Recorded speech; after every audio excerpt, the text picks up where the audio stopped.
He arrived before dawn, always before the recruits, pushing a mop across the gym floor like he'd done it 1,000 times. Hood up, eyes down. No one paid attention to him until one morning, a young Navy SEAL candidate bent to tie his shoe and froze. Just behind the man's ear, under the edge of a faded collar, was a tattoo, an old mark, nearly washed out, the kind only one group of men ever earned, and only after surviving something no one talks about. What that young recruit discovered next would shake the entire compound to its core. Welcome to those who left a trace. Before we continue, tell me in the comments from which city in the world are you watching this video today. And if you believe stories like this need to be heard, hit that subscribe button and help us honor those who were never meant to be forgotten. No one knew his real name. On the duty roster, he was listed as Robert Hayes, maintenance, civilian contractor. But the man pushing that mop had once been Master Chief David Miller, one of the most decorated SEALs in naval history. 22 years of service, 47 lives saved, 5 Purple Hearts, and 6 Medals of Valor. But David Miller had officially retired and taken on a new identity. The man cleaning those floors was carrying out the most important mission of his life. He wore the same uniform every day. Gray coveralls, a dark blue hoodie, and boots so scuffed they told stories of places most people couldn't pronounce. He showed up every morning at 4:30 sharp, always before the instructors, always before the recruits stumbled in with their complaints. The Naval Special Warfare Center in Virginia Beach was where America forged its deadliest weapons, Navy SEALs. Every piece of equipment had been baptized in sweat and blood. The mirrors reflected judgment, harsh assessment of whether you had what it took or if you were just another wannabe who would ring the bell and go home. And through it all, moving like a ghost, was a man they knew as Robert Hayes. Mopping floors, wiping equipment, restocking towels. He was invisible and essential, like air conditioning. But Master Chief Peterson had been watching Robert for weeks. Something bothered him. The way Robert moved through the gym wasn't random. There was a pattern, military precision. He never got in anyone's way, but somehow he was always exactly where he needed to be. What Peterson didn't know was that he was looking at a legend. David Miller had been part of the most classified SEAL operations in history. The Kandahar extraction, where he rescued 8 hostages. The Somalia incident, where he prevented an international crisis. But Miller's most important mission came at the end of his official career. During an intelligence operation in Afghanistan, his team uncovered evidence of American defense contractors selling weapons to terrorists. The evidence was solid, but acting on it would compromise ongoing operations. So David Miller was offered a choice: expose conspiracy and watch operations crumble, or take a new identity and continue serving in shadows. He chose service over recognition. David Miller officially retired and became Robert Hayes, assigned to protect the next generation of SEALs from threats that traditional security couldn't detect. Tommy Dawson was different from the other recruits. He'd grown up poor, cleaning offices with his mother. He'd learned to notice people everyone else ignored. Dawson watched Robert with curious respect. He noticed Robert never wore headphones, never carried a phone.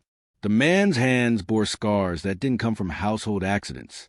When Robert cleaned under squat racks, he moved with controlled precision that spoke of military training. But it was how Robert watched the recruits that caught Dawson's attention. Not staring, just observing. Like he was evaluating their character, their potential, their likelihood of surviving what came next.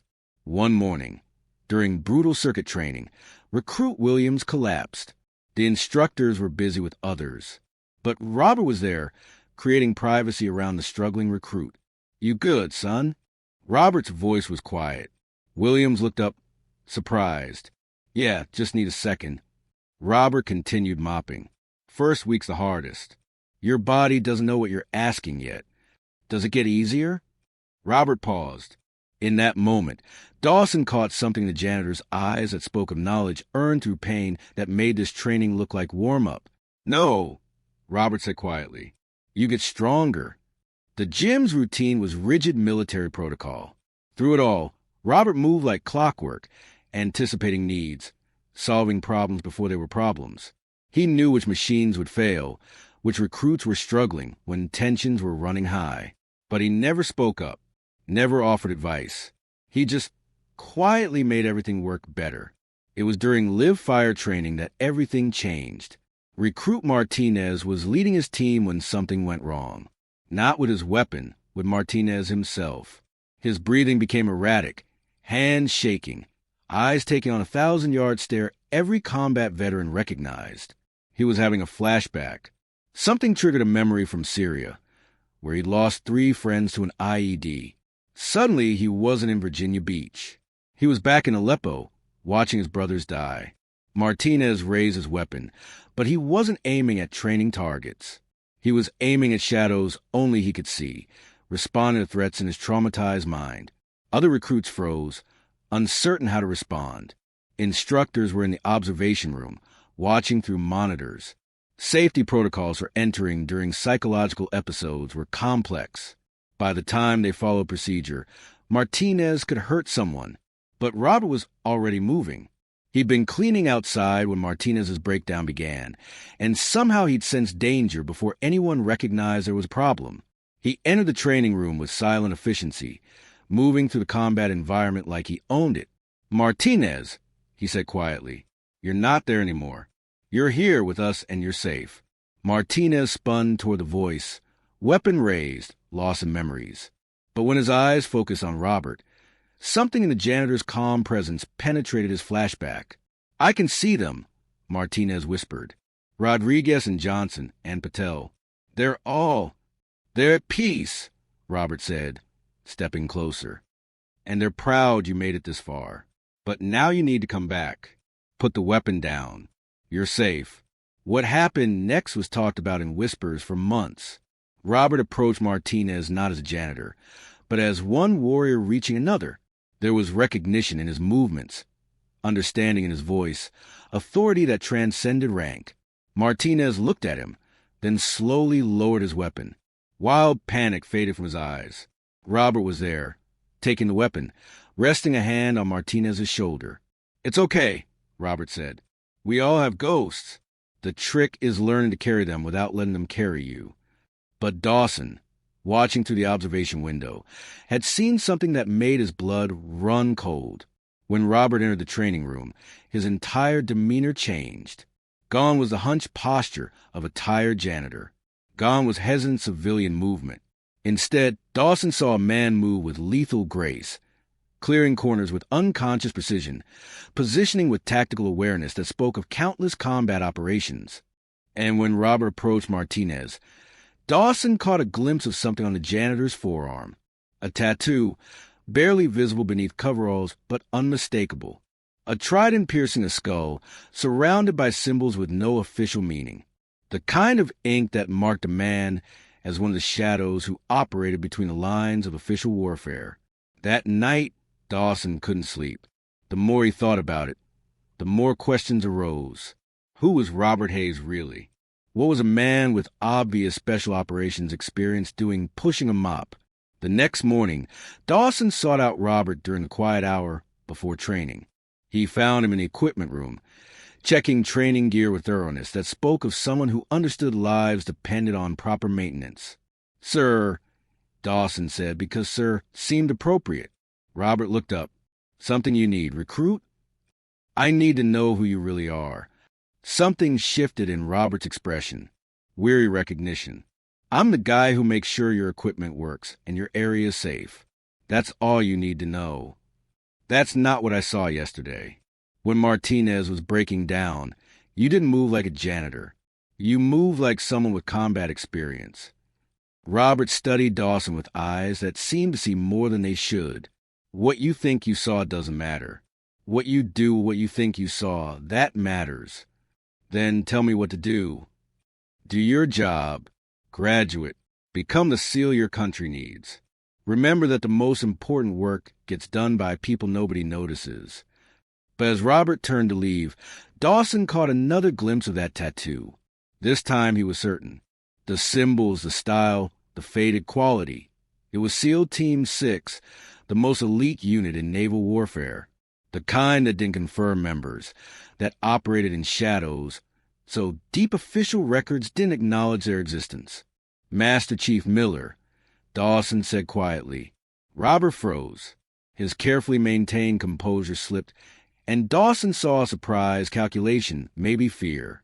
"I don't know who you're talking about," Robert said, but his voice lacked conviction. "David Miller. Kandahar extraction, 2007. Somalia incident, 2008. Syrian border operation, 2009. You didn't die. You just became someone else." The silence stretched like a taut wire. Dawson could see Robert weighing options, calculating risks, deciding whether to maintain cover or acknowledge truth. "You've been reading classified files," Robert said finally. "I've been listening to instructors tell stories about legendary operators who saved lives, completed impossible missions, then disappeared from records. Stories about a SEAL who became a ghost." Robert studied him. "What do you plan to do with this information?" "Nothing, because I understand now. You're not here as a janitor. You're here as a guardian, watching over us, protecting us from threats we don't know exist, making sure the next generation is ready." Something in Robert's expression softened. "You're smart, Dawson.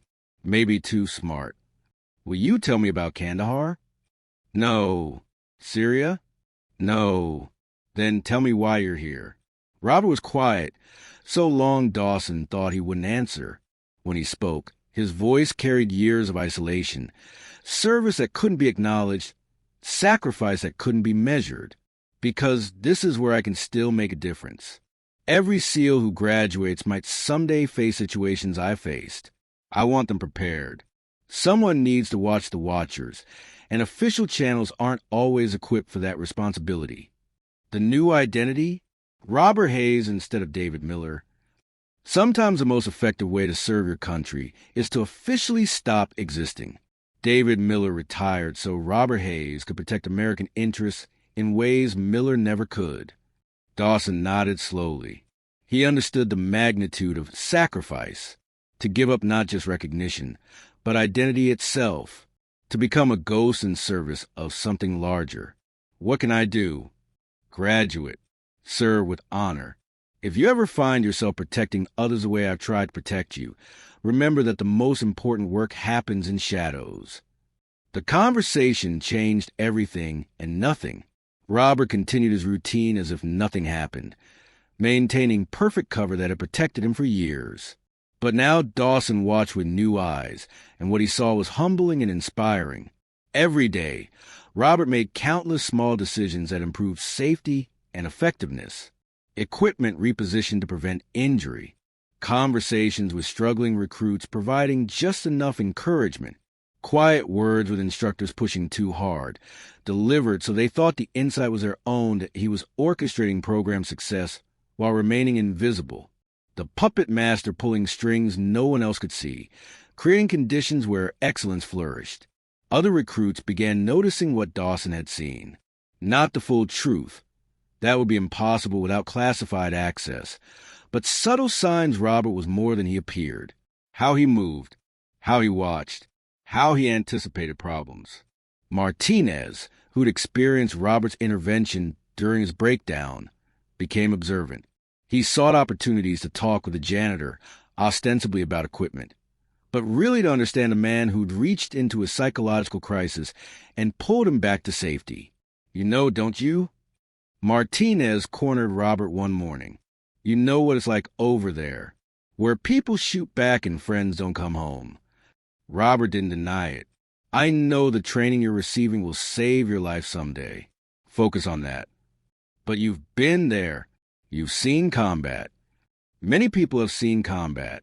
What matters is what you do with the experience." Martinez pressed. "The way you talked to me during my breakdown, that wasn't textbook. That was personal knowledge. You've lost people too." Robert stopped work and looked at Martinez directly. Everyone in this business loses people. The question is whether you let their sacrifice mean something or waste it on guilt and self-pity. How do you make it mean something? By making sure the next guy is better prepared. By passing on what you've learned so fewer people learn it the hard way. By remembering that every person you save is victory against chaos that took your friends. Master Chief Peterson, who'd been watching Robert with growing suspicion, finally approached him during a quiet morning. "I served with David Miller once," Peterson said without preamble. "Operation Neptune Spear, 2009. He saved my life and 8 other operators through tactical decisions that shouldn't have been possible." Robert continued cleaning, showing no reaction. Miller was the kind of operator who saw patterns others missed, anticipated problems others couldn't imagine, solved crises others couldn't understand were developing. Peterson continued. "So valuable as death was considered national security loss." "Sounds like he was a good SEAL," Robert said neutrally. "The best, which is why his death never made sense. Miller didn't make mistakes that get you killed. He was too smart, too careful, too aware." Peterson studied Robert's reaction. Unless his death was strategic rather than accidental. Unless someone decided Miller could serve better by officially not existing. They looked at each other.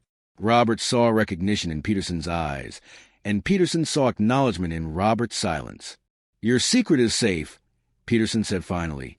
"But I want you to know your service hasn't gone unnoticed." Some of us remember David Miller, and some recognize Robert Hayes' work. Robert nodded once, barely perceptible. The ghost had been seen, the watcher watched, and the circle of protection had expanded. Lieutenant Commander Sarachin arrived at the compound during Robert's 15th year under his assumed identity. Chun was evaluating training protocols, looking for inefficiencies and improvement opportunities.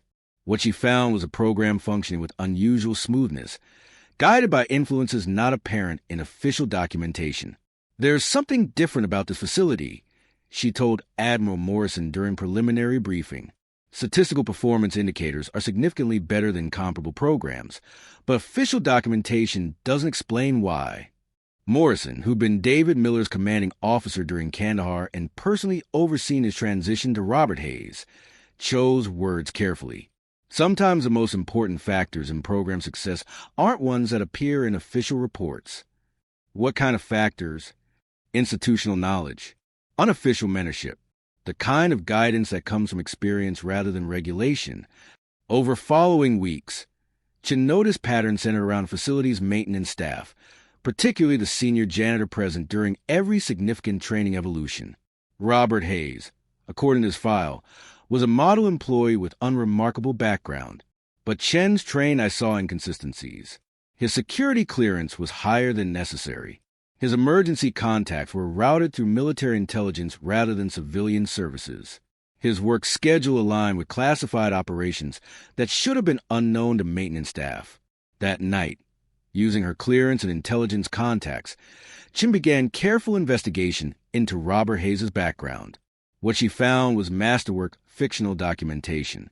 Every detail of Robert Hayes' civilian life was perfect, too perfect. The kind of perfection that only came from professional identity construction. Deep in classified archives, she found references to Operation Shadow Phoenix, a program that officially didn't exist, but apparently provided new identities to special operations personnel whose continued service required them to disappear from official records. One name appeared in heavily redacted documents. David Miller, SEAL Team 6, reassigned to classified domestic security operations under assumed identity. Chun sat staring at the screen, processing implications.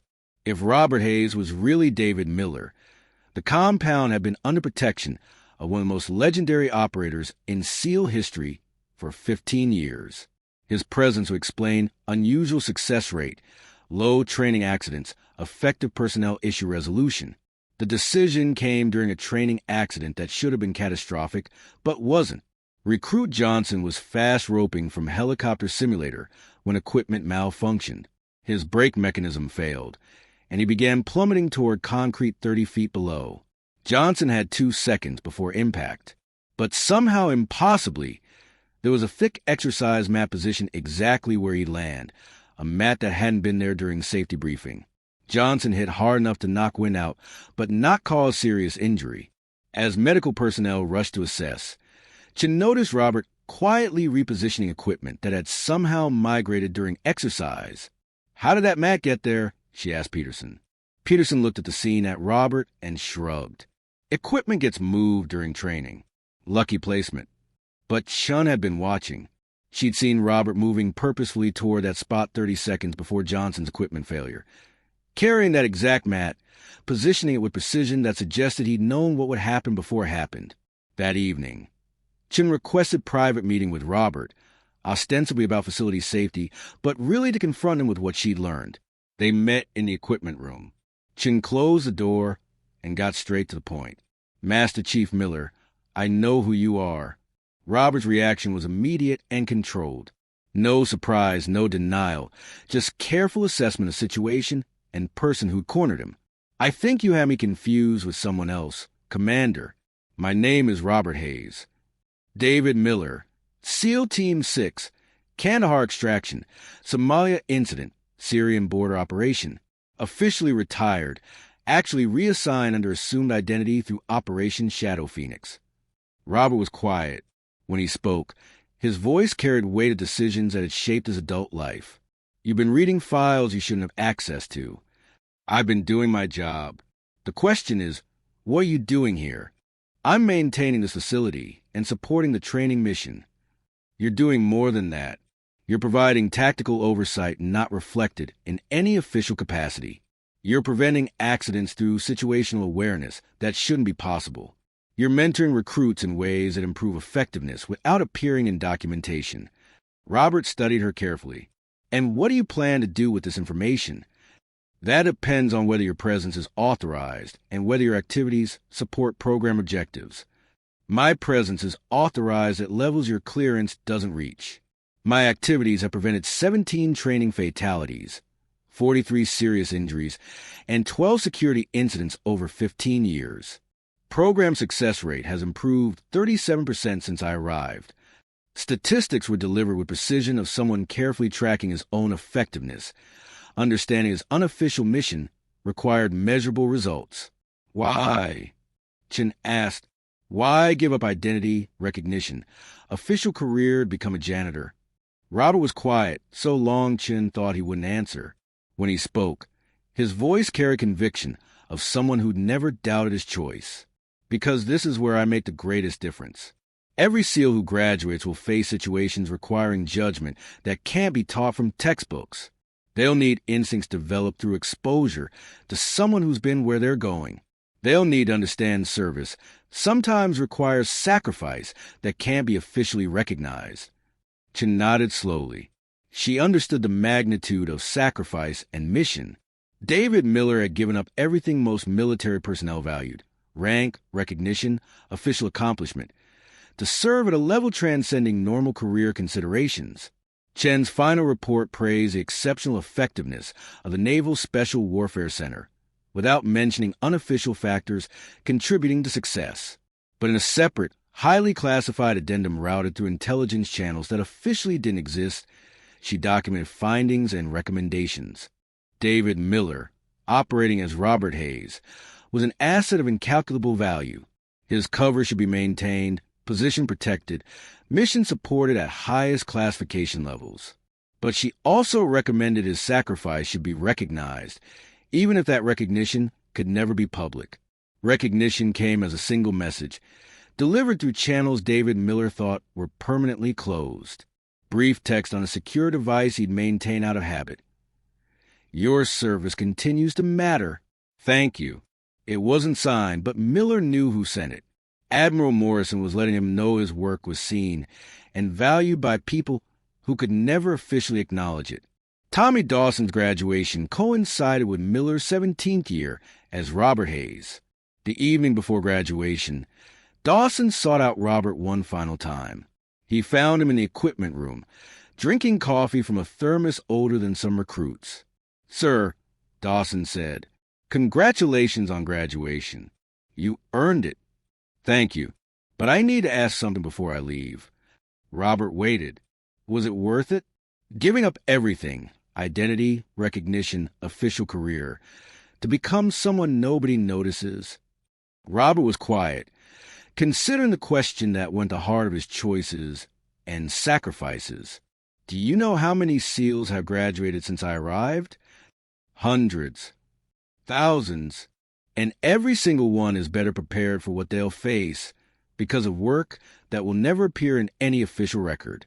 Every life they save, every mission they complete, every crisis they resolve, it traces back to training improved by someone they never really noticed. Robert paused, looking past Dawson to memories still vivid after years. David Miller received medals and commendations for a few dozen operations over his career. Robert Hayes has contributed to the success of thousands of operations he'll never know about, conducted by people he helped prepare for challenges they couldn't imagine. So it was worth it? Service isn't about recognition, Dawson. It's about results. And the results speak for themselves. Dawson nodded, understanding something fundamental about honor and duty not covered in training manuals. Will I see you again? Robert almost smiled. You'll never see me, but I'll be watching. Tommy Dawson went on to distinguished SEAL career. He served 3 tours in Afghanistan, 2 in Iraq, 1 in Syria. He earned Silver Star, Bronze Star, Purple Heart. He eventually rose to lieutenant commander and was assigned to train the next generation. Throughout his career, in moments of difficulty and doubt, he remembered the quiet man who taught him that true service often happens in shadows, performed by people asking for nothing more than opportunity to make a difference. Robert Hayes continued his mission at the compound for another 7 years. He prevented 17 training accidents that could have been fatal. He identified and neutralized 12 security threats.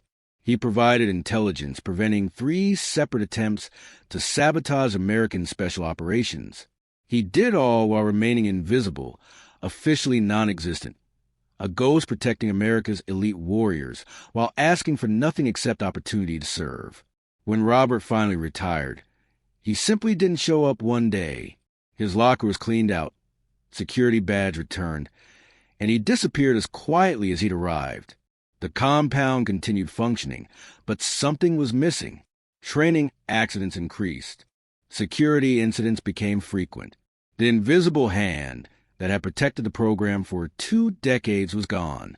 Those who knew Robert's true identity never forgot him. Admiral Morrison mentioned him in memoirs, referring obliquely to assets who served beyond the call of duty in ways that can never be officially recognized. Lieutenant Commander Chin headed Navy's Special Operations Security Division, implementing protocols to protect other deep cover assets serving in similar capacities. And Tommy Dawson, now training instructor himself, would sometimes pause during lectures to tell recruits about respecting everyone contributing to their mission, even those whose contributions weren't obvious. There was a janitor here once, he'd say. Most people never noticed him, but he was the reason many of us are still alive. Remember that next time you're tempted to ignore someone because their job seems unimportant. You never know who might be watching over you. Recruits would nod and take notes, not really understanding. But some would remember, in years later, when they encountered their own invisible guardians, they'd recognize them for what they were. Because sometimes the most important people are ones you never really see. Sometimes the greatest heroes prefer remaining in shadows, asking for nothing more than opportunity to serve. Robert Hayes had been one of those heroes. Even though his story would never be told in full, even though his sacrifices would never be publicly acknowledged, his legacy lived on in every SEAL who trained at that compound, protected by his invisible vigilance and guided by his silent wisdom. In the end, that was enough. It had always been enough.